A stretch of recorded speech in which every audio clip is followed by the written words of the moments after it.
What if the next Lakers dynasty doesn't rise from blockbuster trades or high-profile drafts, but from quiet, calculated moves in the shadows of the mysterious, often overlooked buyout market? What if this hidden battleground, where seasoned veterans and young hopefuls alike become available like chess pieces suddenly freed, ends up deciding the fate of purple and gold's future? Welcome back to Lakers News Fan Report, where raw truth meets purple and gold passion. Smash that like button, hit subscribe, and ring the bell so you never miss a second of this drama. Because the story unfolding now is as much about timing and patience as it is about talent and star power. And as a die-hard Lakers fan who's lived through the dizzying highs and gut-wrenching lows, I can tell you this: every move, every whispered rumor, every inch of cap space matters more than ever. Up until now, the Lakers have quietly built the core around buyout market pickups Marcus Smart and Adri Ayton, stepping onto the roster not through flashy trades, but by seizing opportunities from players cast off by other franchises. It's a calculated survival mechanism, a savvy approach that doesn't cost valuable trade assets. And with an open roster spot looming, the question isn't just will they add another body, but will they continue this fascinating trend? The salary cap is a labyrinth designed to punish missteps and reward strategic patience. And the Lakers know this well. If they execute a salary dump move that frees them from a financial albatross, they could open a payroll window below the dreaded luxury tax apron, clearing the way for new signings, possibly as soon as January. Or they might simply wait, biding their time, knowing the buyout market often explodes into life as the trade deadline draws close. A seasonal chaos, where seasoned professionals become suddenly available. There's arguably no shortage of candidates waiting to hit this market, some ready immediately, others destined to surface in the chaotic weeks ahead leading to the deadline. It might not be just one or two names. I'm talking about 5, 10 even, each with varying degrees of impact, fit, and upside. And the Lakers front office could see some of these as their golden ticket, without surrendering another asset. But who exactly are these potential saviors? Hovering on the edge of availability, let's start with the most probable. The near certainty that could happen any day: Kevin Love. There's something poetic about Love possibly donning the Lakers uniform again. Given his championship history with LeBron back in 2016, he's no longer the peak version we once revered. Far from it, in fact, averaging only 5 points, 4 rebounds, soaking up just 11 minutes over a mere 23 games last season. But sometimes the value isn't solely in points or minutes. Love's veteran presence, a trusted locker room leader, a friend to LeBron, could bring intangible benefits, a grounding force amid the swirling uncertainty. But let's face it, he won't be starting or carrying heavy minutes. He's that steady veteran presence you rely on when the chips are down or the young guys need guidance. Still, he's not my first choice, not the spark the Lakers need to ignite a deeper rotation upgrade. No, if the Lakers are serious, and they must be because this season already teeters on a razor's edge, they need players who can fill tangible gaps, a reliable backup center who can anchor the defense, or a 3-and-D wing who can stretch the floor and lock down the perimeter. Enter someone like Pat Connaughton, a player whose name might not buzz with the same urgency, but carries a pedigree that can't be ignored. At 32, younger than Love, with championship experience, Connaughton's had ups and downs, but his career, 35.6% three-point shooting and a positive defensive BPM, suggests he could contribute on both ends if he rediscovers his rhythm. Last season, not so much, but buyouts are about opportunity and second chances. He played about 15 minutes a game, chipped in 5 points and 3 boards, serving a steady if unspectacular role. For a team like the Lakers, sometimes that's exactly the role vets like this can fill without breaking the bank or requiring a long-term commitment. Still, I'd probably only consider Connaughton if there was nothing better on the table. Now, cascading into slightly better options, you find someone younger, a tantalizing 24-year-old athletic freak who could bring a different kind of energy: KJ Martin. His story is complicated. Under contract for about $8 million next season with the Utah Jazz, that salary is non-guaranteed. And if Utah's front office decides he's not part of their future, he could be waived with ease. This kid played only sparingly last season, splitting time between Philadelphia and Utah after the deadline.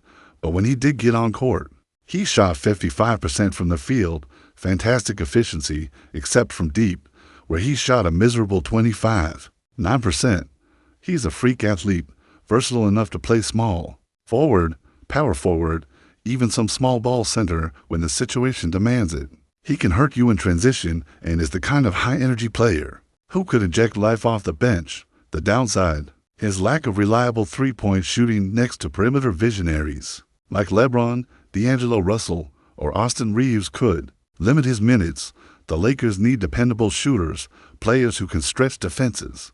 KJ's natural talent is undeniable, and at 24, there's upside growth, potential that can't be dismissed. But I'm holding out for better fits, which brings me to an intriguing defensive specialist still lurking in the buyout shadows.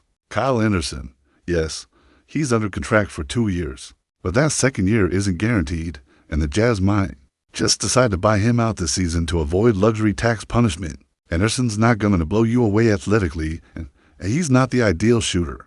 But his defensive chops, elite level for a role player having a career defensive BPM of +2.5 is no joke. Last season, he posted +2.2, averaging 6 points, 3.5 rebounds, over 2 assists, and nearly a steal per game, playing every position from small forward to even occasional baseline center duties. Versatility on both ends, that's the name of the game here. Anderson might not be a star signing like some of the bigger names, but improvements to the Lakers' defense off the bench could be exactly what they need, especially if the rotation lacks a consistent stopper. And that leads us to the two big names that could ignite Lakers fans' imaginations: Chris Middleton and Nikola Vucevic. Middleton's story is tragic in its own way, still productive when on the court, but hobbled by persistent injuries, limiting him to just 33 games 3 seasons ago, 55 last year, 37 last season. At his peak, he's a genuine 3-and-D force, a two-way player capable of averaging 25 points, 9 rebounds, and 5 assists in the playoffs while shooting right around 35% from 3. A floor spacer and secondary scorer who could significantly boost the Lakers' hopes for a deep playoff run. But health scares loom large, and at his contract's price, I just don't see trade suitors lining up. The Wizards might have to waive or buy him out if they accept the reality. And if that happens post-trade deadline, the Lakers should be ready to pounce, with Luka Doncic already making waves as a recruiter and a charismatic centerpiece. A savvy veteran like Middleton could mesh well to form a polished, dangerous tandem. Now, if Middleton isn't available or the fit isn't quite right, there's Nikola Vucevic, a big man, not a wing but someone who can level up the backup center spot, maybe even rival Adrian in certain matchups. There's a question of role here. Would Vucevic accept the limited minutes off the bench? That's a bridge to cross. But there's undeniable value in his resurgent season, averaging 18.5 points, 10.1 rebounds, 3.5 assists, shooting a career-best 40% from three-point range, showing improved scoring and playmaking from the high post. Yes, defense is still a question mark, but his offensive versatility might add a new dimension to this Lakers team, hungry for steady scoring and reliable playmaking in the front court. Chicago will likely hold out, hoping for trade opportunities, but the ticking clock after the trade deadline could force their hand toward a buyout.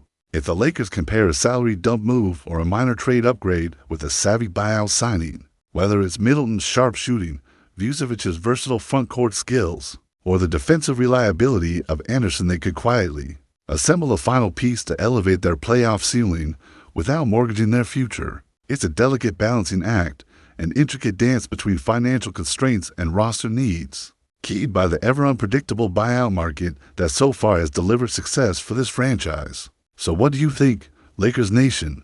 How do you feel about the possibility that the next defining chapter of this season could come not from a blockbuster trade, but from buyout signings? Could we see Kevin Love bringing veteran wisdom, a rejuvenated Pat Connaughton, a youthful spark in KJ Martin, the defensive acumen of Kyle Anderson, or the more bold gambit of Chris Middleton or Nikola Vucevic slip quietly into the purple and gold? As a lifelong Lakers fan, I can't help but feel a shiver of anticipation and a trace of anxiety, as history seems once again poised to be written not just on the court, but in the shadows of the front office's chessboard. So is this the start of a new empire, built quietly and deliberately amid the chaos of the buyout market, or the beginning of our unraveling? A gamble that can either pay dividends or deepen the pain.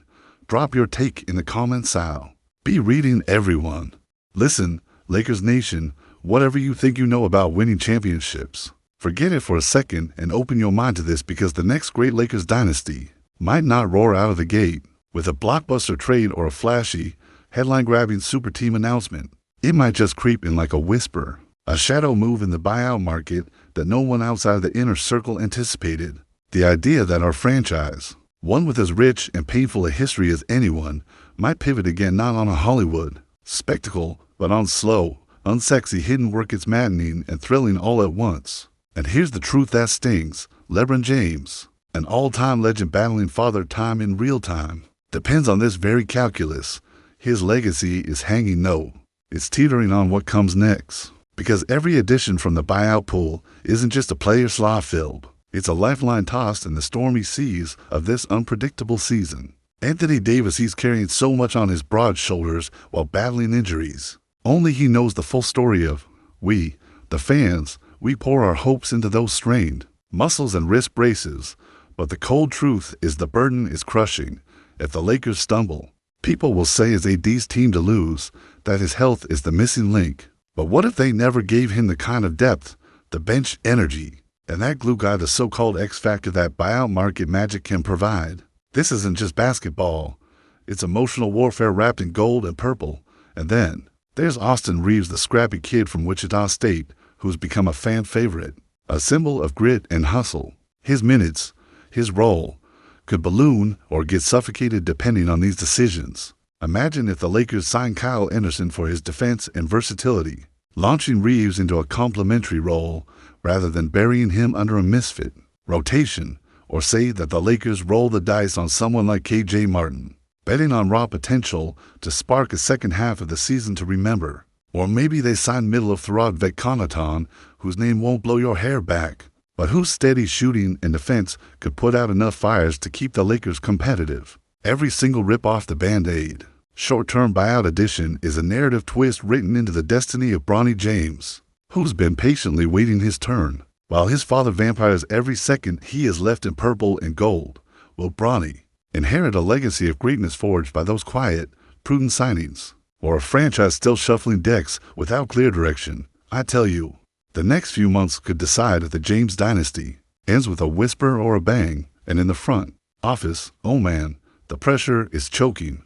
Jeannie Buss holds the reins, but whispers swirl of outsider billionaires in the franchise, thinking they can buy not just the team, but a slice of history. Would that be salvation or catastrophe? The Lakers have survived so much from the flashy, frenetic Showtime 80s with Magic Johnson running that fast break circus, to the early 2000s Kobe Shaq three-peat that seemed unstoppable, to the collision of obsession and heartbreak in the late 10s, finally breaking free with the Titanic bubble win in 2020. But what if this is the moment where the old guard fights to hold on while new forces lay the foundation of a different era, one that might not look like the Lakers we grew up idolizing? What happens if that billionaire disruptor decides to shake the foundations, buying doom along with hope? That's the kind of chess game that keeps me awake at night. Now imagine the Western Conference a powder keg ready to explode. The Warriors sliding back in with residual strength. The Nets lurking despite their own circus, Denver's Nikola Jokic still operating at MVP level, while the Suns and Clippers nudge at cracks in the Lakers' armor. If we fumble these buyout market moves, if timing slips through our fingers, the whole West might swarm in and leave us behind, gasping for relevance. But what if the Lakers quietly assemble a bench full of buyout bargains who gel, who mesh, who fight and claws into contender status before anyone realizes what hit him? That's the dream, a secret weapon forged in scarcity. The ripple effect of just one successful addition can be game-changing. A lockdown defender shutting down Steph Curry in crunch time, a clutch shooter hitting daggers, or a savvy vet whispering, "Calm to AD," when the world's weight feels unbearable. Because if you think basketball is just skill and stats, you're missing the heart, the pulse of a locker room, the unspoken chemistry that turns a collection of players into a family, a dynasty. It's what this franchise has always been about. From Jerry West's Mr. Clutch moments, to Magic's infectious joy, to Kobe's merciless will, to LeBron's extraordinary journey coming full circle in LA, and as chaotic as this all feels, as fragmented as this season sometimes appears from the cheap seats, that through line endures, a belief that purple and gold means something sacred, that we rise from ashes and despair like a phoenix every damn time. But here's what keeps me up at night: this could all go sideways. The buyout market isn't a guarantee, it's roulette. Sure, love's wisdom could steady the ship. But what if it's a mirage? Connaughton and Martin might bring flashes, but no consistency. Anderson, Middleton, and Vucevic carry risks minor, major, medical, or otherwise, and if the Lakers miss on a single target, the dominoes fall hard, and the locker room fractures under expectations unmet. What if the front office hesitates? What if the money strings tie their hands too tightly? What if LeBron's final year or two end not with a ring, but with frustration, battling against a roster cobbled together in shadows? Instead of building a full-throated war machine, the stakes are no longer just about a season, it's about the legacy of legends, the soul of a franchise, the belief system of a city that's desperate to cheer again with hope, not resignation. As a Laker till the day I die, here's what I see coming. This season's biggest moves will be whispered deals, not flashing headlines. The buyout market will be our battleground, our final frontier in a war of attrition. If the additions land, if the chemistry ignites, if the stars align in that quiet crucible, purple and gold could rise from quiet ashes into a new era, one cleverly built, brutally earned, born from patient resilience rather than desperation. But if they fail of hesitation, hard cap restrictions, or poor fits conspire against us, this season could dissolve into one of those painful what if stories Lakers fans have known too well. Now I want to hear it from you. Drop your raw take below. Every true believer in purple and gold, what's your gut?